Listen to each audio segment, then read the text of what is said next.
Hello साथियों, नमस्कार। मैं नितिन गुप्ता स्वागत करता हूं आप सभी का आपके अपने यूट्यूब चैनल गुरुकुल इंडिया पर। तो साथियों, आज बात करने वाले हैं आपके हिंदी पेडागोजी के प्रश्नों की। जी हाँ, ये आपके लिए बहुत ही ज़्यादा इम्पोर्टेंट होने वाले, किसके लिए, सीटेट 2020 के लिए।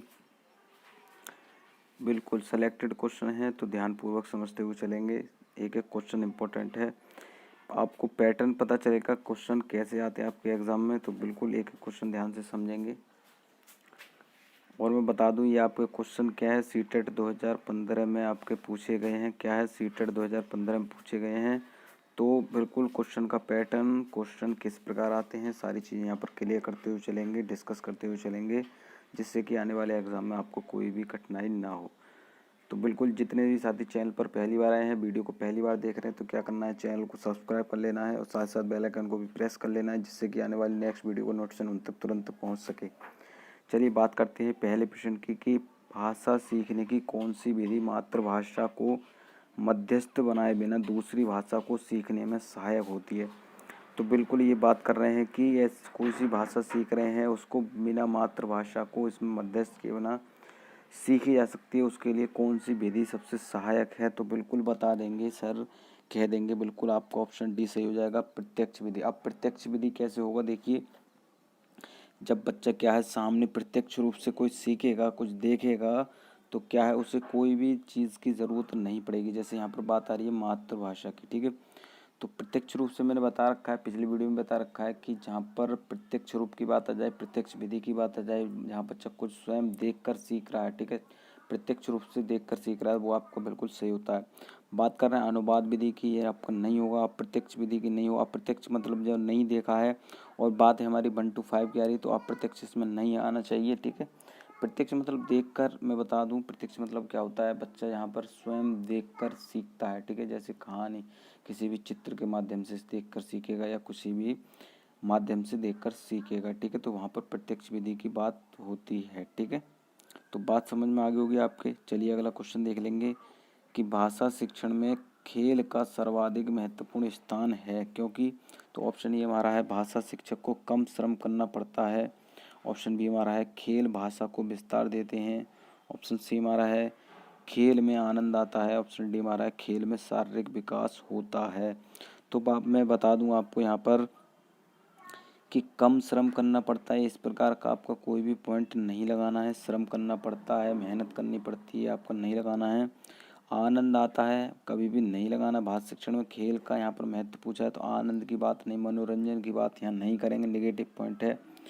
शारीरिक विकास की बात आ जाए, होता है, लेकिन यहाँ पर भाषा शिक्षण की बात आ रही है, तो बिल्कुल आपको क्या लगा देना है, ऑप्शन बी लगा देना है, खेल भाषा को विस्तार देते हैं। खेल कैसे भाषा को विस्तार देते हैं, मैं बता दूं कि खेल में जैसे कुछ ना कुछ आपके सहयोगी होते हैं, सहपाठी होते हैं, तो क्या है, हर एक की क्या है मातृभाषा अलग अलग होती है, तो क्या है उनके मेल जोल से क्या है भाषा का विकास होता है। मतलब एक दूसरे से बच्चा जब बातचीत करेगा, वार्तालाप करेगा, तो क्या है उनके भाषा का विकास होगा, ठीक है। मतलब एक दूसरे की भाषा को वह जानेंगे, ठीक है। बात समझ में आ गई होगी, तो बिल्कुल आपको लगा देना है, खेल भाषा को विस्तार देते हैं, ठीक है। चलिए अगला क्वेश्चन देख लेंगे। अगर मैं बता दूं आपको क्वेश्चन समझ में आ रहे हैं, तो क्या करना है, एक बार वीडियो को लाइक कर देना है और क्या है अपने दोस्तों के साथ शेयर कर देना है, ठीक है। इस चैनल पर आपकी फ्री ऑफ कॉस्ट तैयारी कराई जाती है, तो बिल्कुल अपने साथियों को भी इस चैनल से जोड़ेंगे, ठीक है। चलिए अगला क्वेश्चन देख लेंगे। पाठ के अंत में अभ्यास और गतिविधियां का उद्देश्य नहीं है, तो बताएंगे। ऑप्शन ए हमारा है, भाषा का विस्तार करना। ऑप्शन बी हमारा है, सृजनात्मकता का विकास करना। ऑप्शन सी हमारा है, बच्चों को अभिव्यक्ति के अवसर प्रदान करना। ऑप्शन डी हमारा है, प्रश्नों के उत्तर सरलता से याद करवाना।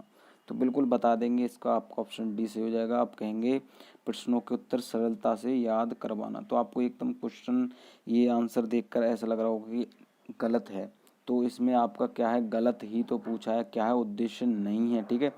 तो मैं हर बार बताता हूँ, सीटेट के एग्ज़ाम अगर आप देने जा रहे हैं, तो नहीं को बिल्कुल ध्यानपूर्वक देखेंगे क्वेश्चन में, ठीक है।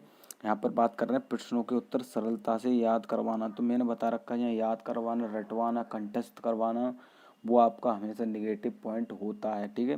तो यहाँ पर नेगेटिव की ही बात हो रही थी, तो बिल्कुल आपका ऑप्शन डी सही हो जाएगा। यहाँ पर बात कर लेते हैं कि भाषा का विस्तार करना, सृजनात्मकता का विकास करना और बच्चों की अभिव्यक्ति का अवसर प्रदान करना, तो ये तीनों जो हैं, ये आपके बिल्कुल पॉजिटिव पॉइंट हो जाएंगे। ठीक है, क्या है, ये तीनों आपके पॉजिटिव पॉइंट हो जाएंगे। अगर यहाँ पर आ जाता कि गतिविधियों, ये आपका पाठ के अंत में अभ्यास और गतिविधियों का उद्देश्य है, या किसी इस प्रकार का आ जाता है कि बच्चों को सिखाने का उद्देश्य है, तो इसमें भाषा का विस्तार, सृजनात्मकता का विकास, अभिव्यक्ति के अवसर, हमेशा आपको याद रखना है जहाँ पर बच्चे को अवसर प्रदान करने की बात कहीं भी आ जाएगी वो आपका बिल्कुल 100% सही हो जाएगा आंसर। ठीक है, मैं हर वीडियो में आपको टैग वर्ड बताता हुआ चलता हूँ, तो चाहे आप नोट भी कर सकते हैं। ठीक है, तो यहाँ पर नेगेटिव की बात आ रही थी, तो नेगेटिव आपका डी हो जाएगा। ठीक है, चलिए क्वेश्चन अगला देख लेंगे कि पठन पाठन के अंत में ऐसे अभ्यास एवं गतिविधियां हों जो, तो ऑप्शन ए हमारा सरल भाषा वाले हों, ऑप्शन बी हमारा है बच्चों को स्वयं कुछ करने और सीखने का अवसर प्रदान करें, ऑप्शन सी हमारा है केवल पाठ से ही संबंधित हों, ऑप्शन डी हमारा है पाठ पर बिल्कुल आधारित ना हो। तो बात कर रहे हैं यहाँ पर पठन पाठन के अंत में ऐसे अभ्यास एवं गतिविधियां हों जो क्या हों, सरल वाले हों, बिल्कुल नहीं कहेंगे केवल पाठ से ही संबंधित। तो मैंने बता दिया कभी भी पाठ से संबंधित नहीं करेंगे, हमेशा क्या बच्चे की अभिव्यक्ति को प्राथमिकता देनी है। ठीक है, और क्या पाठ पर बिल्कुल आधारित ना हो, जरूरी नहीं है देखिए उससे संबंधित भी हो और बच्चे की उसमें अभिव्यक्ति को भी शामिल करना, तो बिल्कुल आपका ऑप्शन बी सही हो जाएगा। बच्चों को स्वयं कुछ करने और कुछ करने खोजने, यहाँ पर देखिए मैं बता दूँ, कुछ करने खोजने, ठीक है, स्वयं कुछ करने, कुछ कार्य करके सीखने, सीखने का अवसर प्रदान करें। ठीक है, इस प्रकार के जो पॉइंट होते हैं वो आपका सही होता है बिल्कुल। ठीक है, तो यहाँ पर बात कर रहे हैं कि बच्चों को स्वयं कुछ करने और सीखने का अवसर प्रदान करें। मैंने अभी पीछे बताया था जहाँ पर बच्चे को अवसर प्रदान करने की बात कहीं भी आ जाएगी वो आपका बिल्कुल सही हो जाता है। ठीक है, तो समझ में आ गई होगी बात। कहीं भी बच्चे की बात अभ्यास की बात आ जाएगी या किसी बच्चे के अवसर देने की बात आ जाएगी, बच्चे के अभिव्यक्ति की बात आ जाएगी, बच्चा जहाँ पर स्वयं कुछ करके सीख रहा होगा, बच्चे को खोजने के अवसर दिए जा रहे होंगे, वो आपका पॉइंट बिल्कुल सही हो जाता है। ठीक है, तो चलिए अगला क्वेश्चन देख लेते हैं कि भाषा शिक्षण में बालक में मौखिक कौशल के विकास के लिए सबसे कम महत्वपूर्ण है। बात कर रहे हैं यहाँ पर क्या है, सबसे कम महत्वपूर्ण की बात कर रहे हैं। तो ऑप्शन ए हमारा है किसी विषय पर चर्चा करना, ऑप्शन बी हमारा है बच्चों की बात को धैर्य से सुनना, ऑप्शन सी हमारा है प्रश्नों के उत्तर पूछना, ऑप्शन डी हमारा है अपनी बात कहने का पूरा मौका देना। तो पहले तो ये जान लीजिए महत्वपूर्ण है कौन से, तो उसके बाद में आपका जो कम महत्वपूर्ण है या महत्वपूर्ण नहीं है वो आपका पता चल जाएगा, क्योंकि आपका ऐसे भी आ जाता है 2-3 पॉइंट दे देगा, उसमें पूछ लेगा सही कौन से हैं।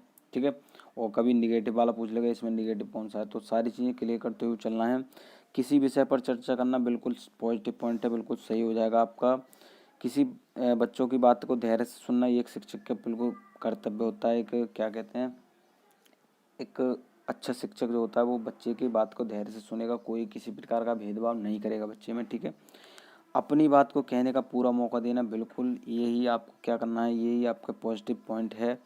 कभी भी बच्चे को क्या है रोकना नहीं है, अपनी बात को कहने का पूरा मौका देना है, उसकी अभिव्यक्ति को प्राथमिकता देनी मैंने बता दिया है, उसकी मातृभाषा को प्राथमिकता देनी है, उसकी बात को धैर्य से सुनना है, उसकी बात पर चर्चा करना है, किसी भी विषय वस्तु पर चर्चा करना है बच्चे के साथ में।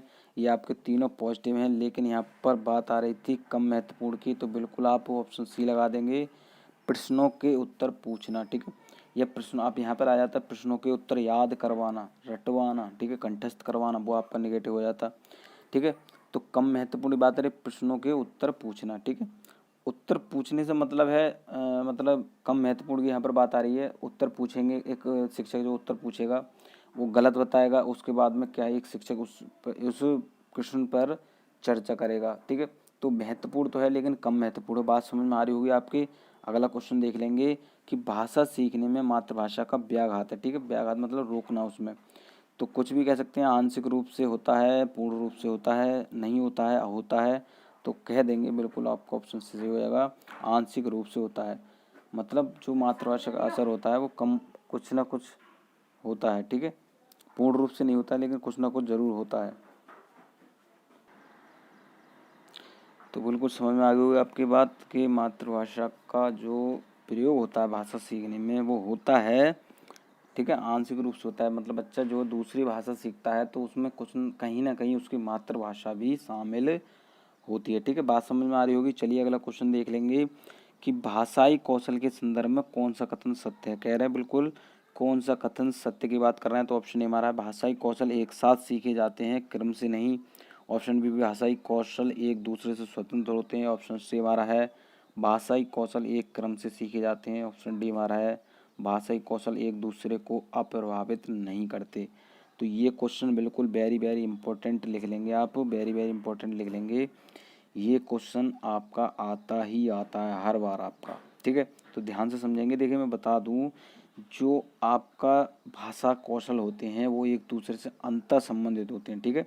यहाँ पर आपका अंतर संबंध नहीं दे रखा है, लेकिन क्वेश्चन में आपका ये ऑप्शन देखने को मिल जाता है। तो बिल्कुल कहीं भी अंतर संबंधित आ जाएगा कि भाषाई कौशल एक दूसरे से अंतर संबंधित होते हैं, तो आपको वो लगा देना है। यहाँ पर बात बता दूं कौन सा आपका इसमें ऑप्शन सही हो जाएगा, कौन सा कथन सही है। तो ऑप्शन ये लगा देंगे, भाषाई कौशल एक साथ सीखे जाते हैं, जरूरी नहीं है वो क्रम से सीखे जाएंगे। क्या है, जरूरी नहीं है वो क्रम से सीखे जाएंगे, ठीक है। तो समझ में आ गई होगी बात। देखिए मैं बता दूं कि जब बच्चा क्या है बोलता है तो क्या है वह लिखता भी है, ठीक है। बोलता है, लिखता है, सुनता है, सुन के लिखता भी है। तो क्या है एक साथ सीखे जाते हैं। जैसे सुनकर लिखना भी है तो दोनों कौशल, लिखने का भी कौशल हो रहा है, सुनने का भी कौशल हो रहा है। क्रम से सीखे जाते हैं, जरूरी नहीं है, ठीक है। तो मैं बता दूं क्रम से आपका कैसे होता है। जैसे LSRW ये आपका होता है, मतलब सुनना है, फिर स्पीकिंग बोलना है, फिर रीडिंग मतलब पढ़ना है, फिर उसके बाद राइटिंग लिखना है। ये आपका क्रम से नहीं सीखे जाते हैं। देखिए रीडिंग मैंने बता दिया, पढ़ना है, फिर पढ़ के लिख भी सकता है बच्चा, सुन के क्या है लिख भी सकता है। तो ज़रूरी नहीं है ये क्या है क्रम से सीखे जाएँ, जरूरी नहीं है, ठीक है। तो एक दूसरे से अंतर संबंधित है ये और एक साथ सीखे जाते हैं, ठीक है। सुनकर बच्चा लिख भी सकता है, बोल भी सकता है, ठीक है। समझ में आ गई होगी बात। अंतर संबंधित की बात कहीं भी आ जाएगी तब भी आपको ऑप्शन वो ही लगाना है, ठीक है। क्वेश्चन अगला देख लेंगे, भाषा सीखने में होने वाली त्रुटियों के संदर्भ में कौन सा कथन सत्य नहीं है। यहाँ पर बात कर रहे हैं कौन सा कथन सत्य नहीं है, ठीक है। तो ऑप्शन ये देखेंगे, त्रुटियां सीखने सिखाने की प्रक्रिया का अभिन्न अंग है। ऑप्शन बी हमारा त्रुटियां अस्थायी होती हैं। ऑप्शन सी हमारा है भाषा सीखने में होने वाली त्रुटियां स्थायी होती हैं। ऑप्शन डी हमारा है भाषा सीखने में होने वाली त्रुटियां यह समझने में मदद करती हैं कि बच्चे के मस्तिष्क में क्या चल रहा है। तो बता दूं यहाँ पर बात कर रहे हैं कथन सत्य नहीं है। क्या है, कथन सत्य नहीं है। आप बता दो सत्य कौन कौन से, मतलब सही आपका कौन सा है कि त्रुटियां सीखने सिखाने की प्रक्रिया का अभिन्न अंग है। मतलब बच्चा जो है सीख रहा है तो कहीं ना कहीं त्रुटियां भी होती हैं, और त्रुटियां जो होती हैं उनको सही भी करता है बच्चा। तो सीखने सिखाने में त्रुटियों का प्रक्रिया का अभिन्न अंग है, ठीक है। बात समझ में आ गई। त्रुटियां जो होती हैं अस्थायी होती हैं, जरूरी नहीं है जो हर बार जो है गलती हो, ठीक है। क्या है, हर बार गलतियां हो, ठीक है। बच्चा क्या है एक बार में भी किसी विषय वस्तु को ठीक कर लेता है, ठीक है। भाषा सीख लेता है, समझ लेता है। बात कर रहे हैं डी ऑप्शन की भाषा सीखने में होने वाली त्रुटियां यह समझने में मदद करती है कि बच्चे के मस्तिष्क में क्या चल रहा है, ठीक है। तो त्रुटियां यहाँ पर बात कर रहे हैं त्रुटियों की, कि त्रुटियों से पता चल जाता है कि बच्चे ने कहाँ गलती करी है और उस गलती को कैसे सुधारा जाएगा, ये आपका उसमें पता चलता है, ठीक है। अब बता दें कि कथन सत्य नहीं की बात कर रहे हैं तो ऑप्शन आप सी लगा देंगे कि भाषा सीखने में होने वाली त्रुटियां स्थायी होती हैं। तो अभी हमने पीछे देख लिया त्रुटियां जो होती हैं वो अस्थायी होती हैं, ठीक है। तो यहाँ निगेटिव की बात आ रही थी तो बिल्कुल आप ऑप्शन सी लगा देंगे, ठीक है। चलिए बिल्कुल आपके क्वेश्चन समझ में आ रहे होंगे, तो समझ में आ रहे हैं तो क्या कर देना, एक बार वीडियो को लाइक कर देना है, कमेंट करके बताना है कि वीडियो आपको कैसी लगी है, ठीक है। चलिए अगला क्वेश्चन है कि एक प्राथमिक शिक्षक के रूप में आप सतत और व्यापक आकलन करते समय किसे सर्वोपरि मानते हैं। तो बिल्कुल इंपॉर्टेंट क्वेश्चन लिख लेंगे, वेरी वेरी इंपॉर्टेंट क्वेश्चन लिख लेंगे। एक क्वेश्चन आपके पूछे जाते हैं। ऑप्शन ये देखेंगे कठिन शब्दों का शुद्ध लेखन। ऑप्शन बी हमारा है लिखित प्रश्न पत्र। ऑप्शन सी हमारा है पाठ से देखकर सुलेख लिखना। ऑप्शन डी हमारा है बच्चों द्वारा विभिन्न संदर्भों में भाषा प्रयोग की क्षमता। तो बिल्कुल अगर आप रेगुलर क्लास कर रहे होंगे तो आपको पता होगा इसमें आपका कौन सा आपका ऑप्शन सही हो जाएगा। तो कह देंगे बिल्कुल आपका ऑप्शन डी सही हो जाएगा, बच्चों द्वारा विभिन्न संदर्भों में भाषा प्रयोग की क्षमता। अब देखिए यहाँ पर बात कर रहे हैं विभिन्न संदर्भों में भाषा प्रयोग की क्षमता कि हर स्थिति में, मतलब जैसी स्थिति जिस हालात में जिस परिवेश में बच्चा रह रहा है उसके द्वारा क्या है बच्चे के क्या है भाषा क्या है सीखी जाती है। क्या है, बच्चा उसी परिवेश में रहकर उसी परिवेश की भाषा सीखता है, ठीक है। तो मैं बता दूं कहीं भी आपकी भाषा अर्जन या भाषा सीखने की बात आ जाएगी तो वहाँ पर आपको क्या लगाना है, समाज लगाना है, परिवेश लगाना है, ठीक है, क्या है, आस पास, आस पड़ोस लगाना है, परिवार लगाना है। तो बिल्कुल बात समझ में आई होगी। यहाँ पर मैं दोबारा क्वेश्चन आपको बता दूं कि एक प्राथमिक शिक्षक के रूप में आप सतत और व्यापक आकलन करते समय किसे सर्वोपरि मानते हैं। ठीक है, समझ में आ रही होगी बात। तो बच्चों द्वारा विभिन्न संदर्भों भाषा के प्रयोग की क्षमता, मतलब बच्चा ने किस प्रकार सीखा है उसका क्या है, आकलन करना। ठीक है, क्या है, किस प्रकार सीख रहा है बच्चा, उसका आकलन आप करेंगे। ठीक है, कठिन शब्दों का शुद्ध लेखन बिल्कुल नहीं लगाएंगे। निगेटिव पॉइंट, लिखित प्रश्न पत्र नहीं लगाएंगे, मैंने बता दिया। अभिव्यक्ति को भी प्राथमिकता देनी है। अवसर, बच्चे के क्या है, जो अवसर है उसको भी प्राथमिकता देनी है। और पाठ के देखकर सूत्रलेख बिल्कुल नहीं लगाएंगे, मैंने बता दी। उसकी अभिव्यक्ति को क्या लिखकर प्रदर्शित करवाना है या मौखिक द्वारा प्रदर्शित करवाना है। तो यहाँ पर जो आपका बिल्कुल सही है वो पॉइंट आपका डी सही हो जाएगा। चलिए अगला क्वेश्चन देख लेंगे कि प्राथमिक स्तर पर बच्चों की पठन क्षमता का आकलन करने में किस प्रकार की सामग्री सर्वाधिक महत्वपूर्ण है। तो ऑप्शन ए देखेंगे, आतंकवाद पर आधारित निबंध, ऑप्शन बी हमारा है बाल साहित्य की कोई संवादात्मक कहानी, ऑप्शन सी हमारा है पाठ्य पुस्तक, ऑप्शन डी हमारा है औपचारिक पत्र। तो क्या है, सामग्री सर्वाधिक महत्वपूर्ण है। क्या, दोबारा बता दें, प्राथमिक स्तर पर बच्चों की पठन क्षमता का आकलन करने में किस प्रकार की सामग्री सर्वाधिक महत्वपूर्ण है। तो बता दें, औपचारिक पत्र नहीं लगाएंगे, पाठ्य पुस्तक नहीं लगाएंगे और आतंकवाद पर आधारित निबंध आप नहीं लगाएंगे। तो क्या लगा देंगे, ऑप्शन बी लगा देंगे, बाल साहित्य की कोई संवादात्मक कहानी। अब देखिए कैसे, बच्चा जहाँ देखिए मैं बता दूं, समाज सांस्कृतिक जो कह सकते हैं क्रियाकलाप होते हैं उनके द्वारा बच्चा क्या है, आसानी से किसी चीज़ को समझ लेता है और बच्चे का क्या है, आकलन आसानी से किया जा सकता है। बच्चे की अभिव्यक्ति को उसमें देखा जा सकता है। ठीक है, तो क्या है, बाल साहित्य की संवादात्मक कहानी, मतलब बच्चा जहाँ पर अपनी अभिव्यक्ति को यहाँ पर प्रदर्शित कर रहा है, उसकी अभिव्यक्ति के माध्यम से उसका आकलन आसानी से किया जा सकता है। तो बात समझ में आ गई होगी आपके। चलिए अगला क्वेश्चन देख लेंगे। पहली और दूसरी कक्षा में भाषा शिक्षण के साथ ही कला शिक्षा को समेकित करने का उद्देश्य नहीं है। कह रहे हैं उद्देश्य नहीं है। तो ऑप्शन नहीं देखेंगे, चित्रों के माध्यम से अभिव्यक्ति का विकास, ऑप्शन बी हमारा बच्चों द्वारा आनंद की प्राप्ति, ऑप्शन सी हमारा बच्चों के लेखन में परिपक्वता लाना, ऑप्शन डी हमारा है बच्चों की रचनात्मकता का विकास। तो कह देंगे बिल्कुल, देखिए बता दूं, रचनात्मकता का विकास, अभिव्यक्ति का विकास, आनंद की प्राप्ति, लेकिन जो क्या है, बच्चों के लेखन में परिपक्वता लाना जरूरी नहीं है। ठीक है, पहली दूसरी कक्षा की यहाँ पर बात आ रही है, तो ऐसा नहीं है, बच्चा जो पूर्ण रूप से क्या ठीक प्रकार से उस चीज़ को लिख सकेगा। ठीक है, क्या है, मैं बता दूं आपको, पहली दूसरी कक्षा की बात आ रही है। कह रहे हैं भाषा शिक्षण के साथ ही कला शिक्षा को समेकित करने का उद्देश्य नहीं है, तो बच्चों के लेखन में परिपक्वता लाना। ठीक है, बात समझ में आ गई होगी। जरूर नहीं है बच्चा ठीक प्रकार से किसी चीज़ को लिख पाएगा। पहली दूसरी कक्षा की बात आ रही है तो समझ में आ गई होगी बात आपके। चित्रों के माध्यम से अभिव्यक्ति का मतलब चित्र देखकर बात यहाँ पर आ रही है, तो अभिव्यक्ति का विकास बच्चा कर सकता है, मतलब उसको देखकर क्या है, विभिन्न प्रकार की उसमें जिज्ञासा उत्पन्न होंगी और क्या है, अपनी अभिव्यक्ति को वहाँ पर प्रदर्शित करेगा। ठीक है, रचनात्मकता का विकास मतलब बच्चा यहाँ पर देखकर भी सीख सकता है, लिख सकता है, तो उसके रचनात्मकता का विकास हो सकता है यहाँ पर। बच्चों द्वारा आनंद की प्राप्ति, ठीक है, तो कुछ दिखा सकते हैं बच्चे को, तो वो क्या है, आनंद मतलब रुचि के साथ उस चीज़ को समझ लेगा, सीखेगा।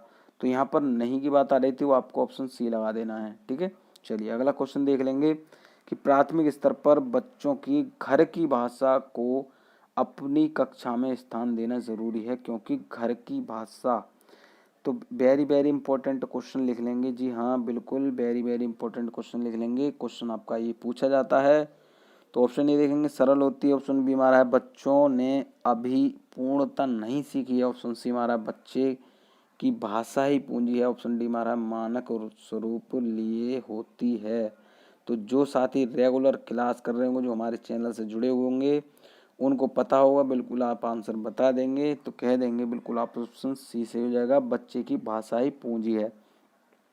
सरल होती है नहीं लगाएंगे, पूर्णतः क्या है, नहीं सीखी जाती, और मानक स्वरूप लिए होती है, बिल्कुल नहीं लगाएंगे। बच्चों की भाषाई पूंजी, आप देखिए बता दो भाषाई पूंजी कैसे, मतलब बच्चा यहाँ पर अपने घर परिवार, अपने घर परिवेश में क्या है, इस चीज़ को सीखे हुए होता है। ठीक है, क्या है, पहले से ही एब्जॉर्व किए होता है, मतलब सीखे हुए होता है। तो क्या, बच्चे की भाषा ही पूंजी है। ठीक है, क्या है, उसकी मातृभाषा, क्या है, उसकी मातृभाषा। ठीक है, चलिए अगला क्वेश्चन देख लेते हैं। अगला क्वेश्चन है कि भाषा सीखने सिखाने के संदर्भ में गृह कार्य का उद्देश्य होता है। तो बिल्कुल बता देंगे। ऑप्शन ए हमारा है सीखने को विस्तार देना, ऑप्शन बी हमारा है अभिभावकों को प्रसन्न करना, ऑप्शन सी हमारा है बच्चों को कार्य में व्यस्त रखना, ऑप्शन डी हमारा है कॉपियाँ भरवाना।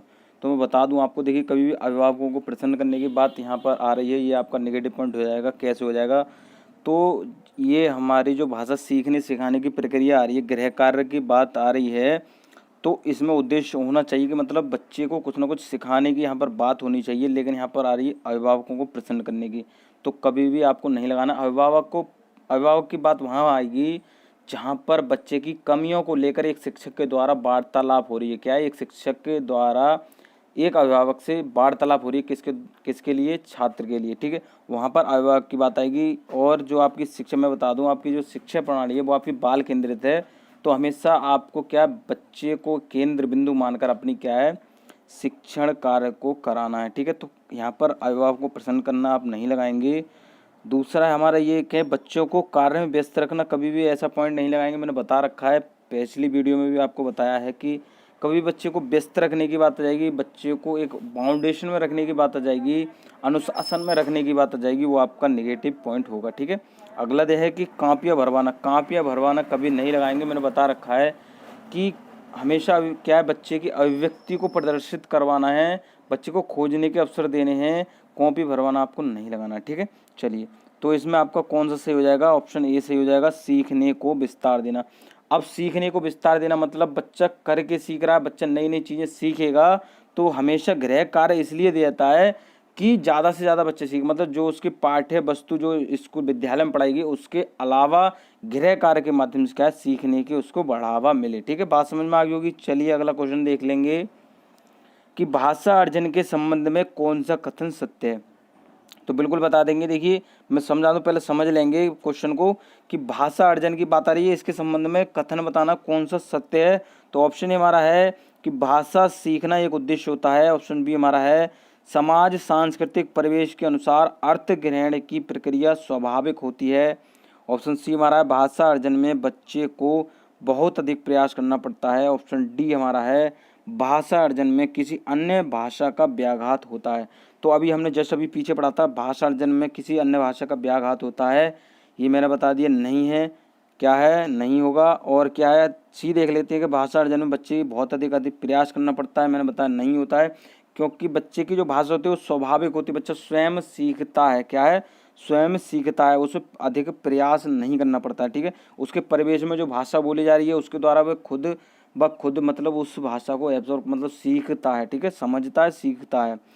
बात करेंगे पहले की भाषा सीखने क्या है, एक उद्देश्य होता है, जरूरी नहीं है देखिए कि एक उद्देश्य के माध्यम से ही बच्चा जो क्या है भाषा सीखेगा, अपने समाज में रहने के लिए भी बच्चा क्या भाषा सीखता है। ठीक है, बच्चा समाज में मेल मतलब तालमेल बिठाने के लिए, जैसे किसी दूसरे व्यक्ति से बात कर रहा है, दूसरे अपने साथी से बात कर रहा है, तो उसके लिए भी क्या है, बच्चे को भाषा सीखनी आनी चाहिए। ठीक है, क्या है, बच्चे को भाषा सीखनी आनी चाहिए, बच्चे को क्या है उस भाषा का प्रयोग कहाँ करना है, किस प्रकार करना है, वो चीज़ उसको पता होनी चाहिए। तो बिल्कुल ऑप्शन बी लगा देंगे, समाज सांस्कृतिक परिवेश के अनुसार अर्थ ग्रहण की प्रक्रिया स्वाभाविक होती है। तो मैंने बता दिया कि जो आपके परिवेश में होता है, समाज सांस्कृतिक परिवेश में होता है, उसके द्वारा क्या है भाषा अर्जन की प्रक्रिया जो होती है वो स्वाभाविक होती है। क्या है, अर्थ ग्रहण की प्रक्रिया होती है, स्वाभाविक होती है। बात समझ में आ गई। मैंने बता अभी पीछे क्वेश्चन आया था 2014 में भी आया था, मैंने पीछे भी करा रखा था कि उसमें आया था कि बच्चा जो है भाषा अर्जन कहाँ से करता है, किस मतलब कहाँ रहकर करता है। तो बता देंगे बिल्कुल समाज, अगर समाज दे रखा होगा तो समाज लगाएंगे, और परिवेश दे रखा होगा तो बिल्कुल परिवेश लगा देंगे। ठीक है, तो चलिए अगला क्वेश्चन देख लेंगे। अगर समझ में आ रहा है तो क्या कर देना है, एक बार वीडियो को लाइक कर देना है, क्या है, वीडियो को लाइक कर देना, अपने साथियों के साथ शेयर कर देना है। ठीक है, चलिए क्वेश्चन अगला है कि भाषा विकास के संबंध में कौन सा कथन सही नहीं है। तो बिल्कुल इसमें देखिए बात कर रहे हैं कौन सा कथन सही नहीं है। तो अगर सीटेट का एग्ज़ाम देने जा रहे हैं तो बिल्कुल हर वीडियो में बताता हूँ, हर बार बताता हूँ, क्योंकि हमारे साथी जो है क्वेश्चन जानते हैं लेकिन जो है क्या है जल्दबाजी में गलती कर देते हैं और अपना क्वेश्चन गलत कर देते हैं। तो बिल्कुल नहीं को ध्यान से देखना है कि क्वेश्चन में क्या कह रहा है कि भाषा विकास के संबंध में कौन सा कथन सही नहीं है। ठीक है, सही नहीं की बात आ रही है तो ऑप्शन देख लेंगे कि भाषा विकास व्यक्ति निरपेक्ष है। ऑप्शन बी, बड़ों का संपर्क भाषा विकास की गति को तीव्र कर देता है। ऑप्शन सी, भाषा विकास व्यक्ति सापेक्ष है। ऑप्शन डी हमारा है प्रारंभिक भाषाई परिवेश की समृद्धता भाषाई विकास सहायक होता है। तो बिल्कुल बता देंगे, जो साथी रेगुलर हमारी क्लास कर रहे हैं उनको पता होगा कि क्या है इसका आंसर। तो बिल्कुल बता देंगे, ऑप्शन इसका ए सही हो जाएगा, भाषा विकास व्यक्ति निरपेक्ष है। तो भाषा विकास जो होता है व्यक्ति निरपेक्ष नहीं होता है, वो समाज निरपेक्ष होता है। मतलब बच्चा हो या कोई भी व्यक्ति है, क्या है वो उसके भाषा का विकास जो होता है वो सब मतलब माहौल, उस माहौल में रहकर, उस परिवेश में रहकर उसका विकास होता है, ना कि व्यक्ति निरपेक्ष के माध्यम से। बात समझ में आ गई होगी आपकी। तो बिल्कुल जितने भी क्वेश्चन कराए हैं अगर आपके समझ में आ गया तो एक बार वीडियो को लाइक कर देना है। क्या कर देना है? लाइक कर देना। जितने भी साथी चैनल पर पहली बार जुड़े हैं और वीडियो को पहली बार देख रहे हैं तो क्या करना है, चैनल को सब्सक्राइब कर लेना, साथ साथ बेल आइकन को भी प्रेस कर लेना है, जिससे कि आने वाली नेक्स्ट वीडियो को नोटिफिकेशन उन तक तुरंत पहुंच सके। ठीक है, तो मैं ऐसी लेटेस्ट वीडियो आपके लिए लेकर आता रहूँगा। मिलते हैं अगली वीडियो में। वीडियो देखने के लिए धन्यवाद।